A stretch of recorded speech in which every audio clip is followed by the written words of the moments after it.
Hello.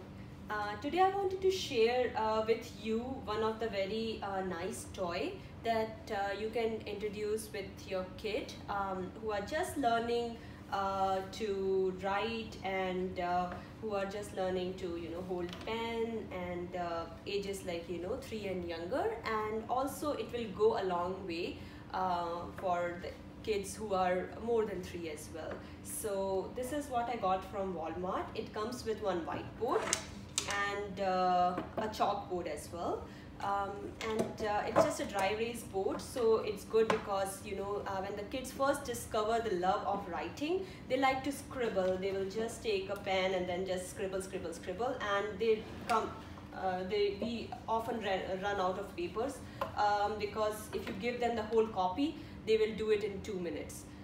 So that's why it's very good to have something reusable, like either the whiteboard or the chalk. You can first, when the kid is learning to the concept of that this is not a food, it is you can play with it. So I would recommend that let's introduce chalk with them, and the good thing would be to sit with them and play. So there are also like a board that you can get which also have whiteboard and a chalkboard, but I recommend a kind of a slate kind of thing which you can lay flat on the table and sit at the eye level with your kid, so that kid can see your expressions. So that way you can encourage more learning environment.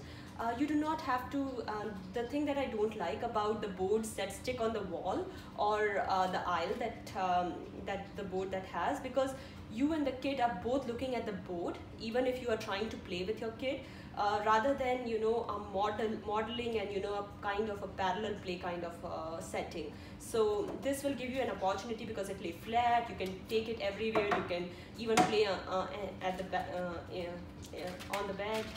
And it comes with different chalks. You can because the kids like different colors, so I always break the chalk into smaller pieces because it's easy for the kid to hold. And always remember, when you're trying to teach the kid will either hold the pen or the object like this or like this and try to do it. And what we want to encourage them, it's like first level is this, second level is this, and the third level is like pencil graphs, which normally we want to encourage our kids to use so that they have better control. So the longer the object that you're giving the kid, the fatter. It's hard for the kid to maneuver. They have very teeny tiny hand. The smaller it is, you are encouraging them. They have like a reflex to use their pencil graphs. So you're encouraging them to use this smaller object and hold this and then perfect it the right way, instead of first learning doing like this, then this, and then unlearning that and then using this. Because you will see the kids who are very comfortable with writing like this, they often like to use the objects like this and then write like this, because that's what they can do, but it's very hard to make more controlled motions with grasp like that rather than this. So that's what we want the kid to achieve. So even for the dry erase, I recommend going with a smaller one. This is a medium point marker from the Board Dudes. It's very nice for it comes with all colors, and it's very nice for the kids to hold and write. And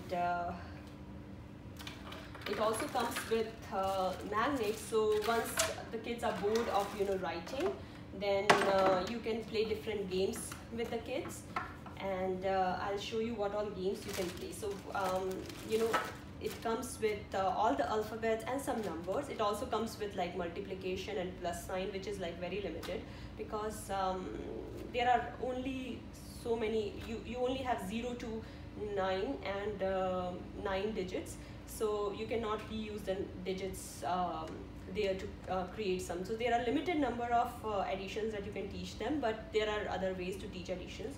So I would encourage you to just use numbers for introducing the numbers. They are very colorful, so you can I recommend that you put them in some kind of a bag. I use Ziploc bags because it again give them chance to communicate, like open the bag, and also give them chance to know where things belong. And then when you are done with your activity, you can encourage them to clean up.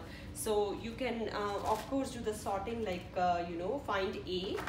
So you are asking them to find the letters and then arranging them in order, and it's magnetic, so it will it gives them the nice sense of, like a closure that they did find A, B, now try to find C. So it kind of reinforces the alphabets, and later on you can use this to create simple spelling like cat and all.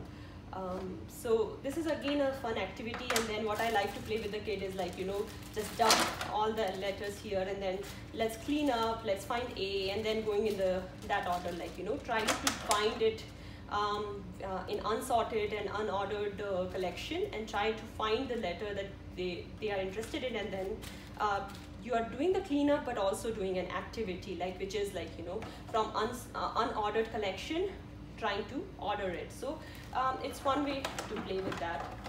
And another thing that I like to do with kids is encouraging them to identify objects.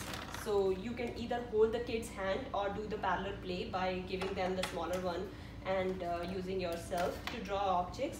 So these are the first few objects that you can introduce to your kid. I think the video is running too big. I'll create another video of introducing what all things you can introduce to the toddler, what are shapes and objects that are easy for the toddler to learn. Thank you.